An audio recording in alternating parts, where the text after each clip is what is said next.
What's up, everybody? It's me, D-Ray, and today we're going to talk about explosive movements. You ready? Okay, meanwhile, he had the blocker apex jump. I mean, it's D-Ray, so he is typically a jammer. Certainly, I think it's a bit of a double threat, but that was excellent positioning work. Everything in Derby is an explosive movement. Think about exploding off the line on the whistle. Think about delivering a huge hit. Think about racing up the pack against that jammer. Think about reforming. Think about knocking out that jammer and drawing them back. Think about fast lateral movements. Think about smashing into the opposing pack. Think about getting knocked out but coming back in and then sprinting away before they have a chance to catch you. Everything in Derby is an explosive movement, and if you want to get better at Derby, you need to build that explosiveness. So today we're going to hit the gym, hit the track, and find out what we can do to get better at all that. Before we hit the gym, we need to understand how our bodies work. Now, we have three main energy systems. The first one is the ATP-CP system. This is about burning the energy in your muscles right away at any given time. This is your flight or fight response energy. You have about 10 seconds worth. After that, what kicks in is called the anaerobic glycolytic lactic acid system. Big word, I know, but what that is the energy you can use before your heart and lungs can catch up and give you the oxygen you need. You have about 2 minutes worth of that energy. Doesn't that time sound familiar? The third one we have is the aerobic glycolytic system, and this kicks in once your heart and lungs have caught up. You got oxygen in your blood, it's hitting your mitochondria, it's working on that electric transport chain for all my biology friends. And this is the system that if you have that oxygen to breathe, those calories to burn, and you can not get injured, you can run theoretically forever. This is your marathon energy. Now, obviously, they're all interrelated and interconnected, but today we're only going to focus on that anaerobic system because, like I said, 2 minutes of energy. So let's look at the gym and see what we can do. If we're trying to become more explosive, we need to both encourage the development of that energy system, and we also have to be simply stronger and faster. All those things combined will make us more explosive. So in the gym, we want to hit any kind of exercise that takes maximum effort in about 2 minutes. We're talking sprints, we're talking jumping lunges, burpees, kettlebell swings, whatever crazy thing Mr. Testosterone is up to, anything that really you have to give full effort and you get a period of recovery. Now, the research is all over the place from what I can see, but generally something like running for as long as you can, as hard as you can, followed by about 3 times as long recovery seems to be within a pretty reasonable range for what you want to do. So for me, I run for about 10 seconds, full out, take about 30 seconds of rest, do it again. You want to do this for about 4 to 6 sets so that you can really burn yourself out but really feel recovery. We're talking only about 4 minutes of effort for something that'll really improve your explosiveness and that energy system, that anaerobic energy system. We also have to be as strong as possible. Now, this doesn't mean we're trying to be bodybuilders, but we want to do moves that get us as strong as possible for the time we're putting into it. So we want to do major compound lifts like deadlifts, overhead presses, squats, bench press. Anything we do to get a little bit stronger, a little bit faster is really going to translate into better Derby play. So after the gym, we're going to hit the track by ourselves, and there's a few moves we can do to really build on our explosiveness. The first thing we want to do is just simple sprints.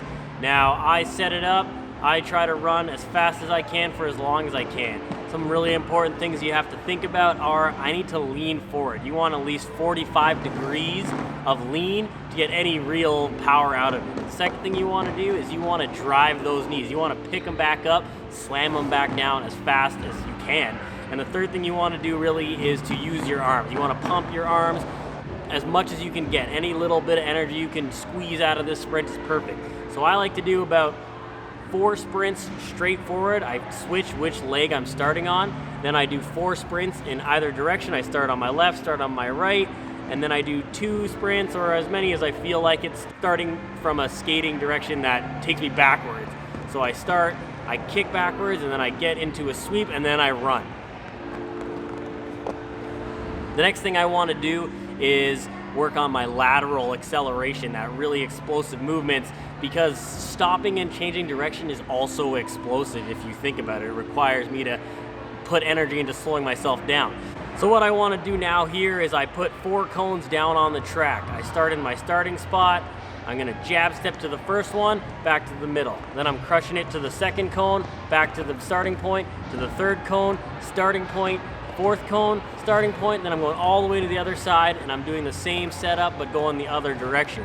I'm really focusing on moving as fast as I can. I want to be as low and as strong as I can. I want my legs to be wide and stable, and I really want to explode in a direction, stop as fast as I can, and move back and carry that motion into the next motion. I just want to keep on being explosive. It should be hard, it should be difficult. The next thing I want to do by myself is I want to just work on going back and forth, stopping, running on back to the other side, stopping, running back to the other side.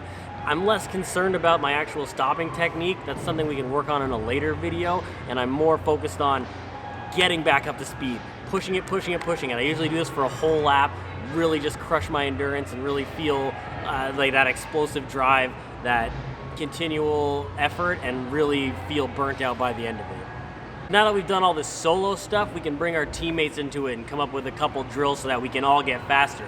First drill I like doing with a partner is the mirror drill.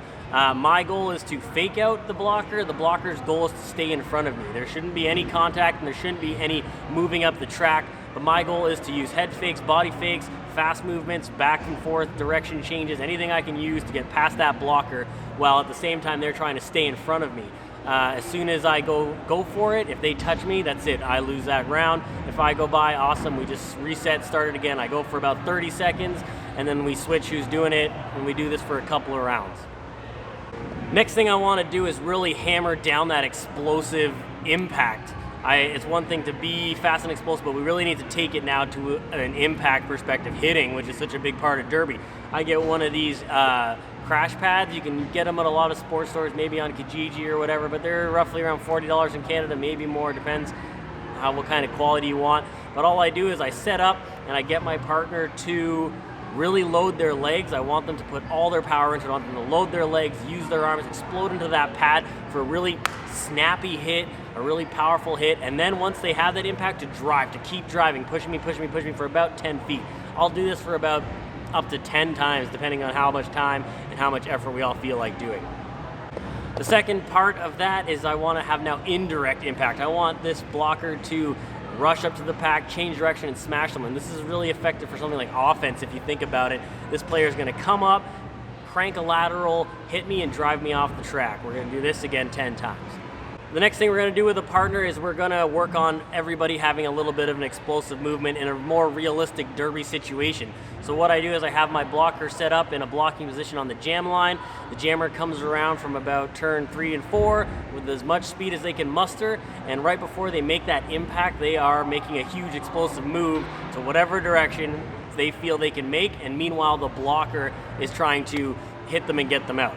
Now, this drill sort of leans more towards the jammer side, but eventually the blockers kind of get it and they can really time themselves and deliver a hit that knocks that jammer out. We'll work on some of those things a blocker can do and a jammer can do, but this drill is really about, at this level, building that explosiveness for both people.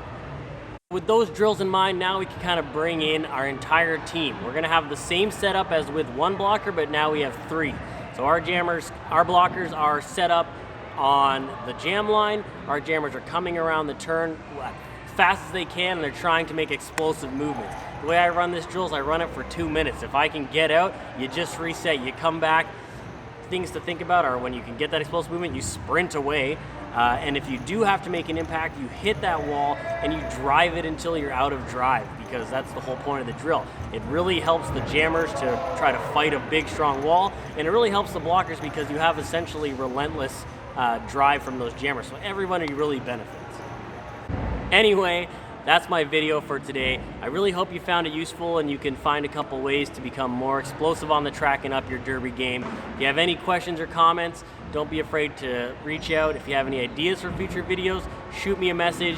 And until then, I'll see you on the track. Much love.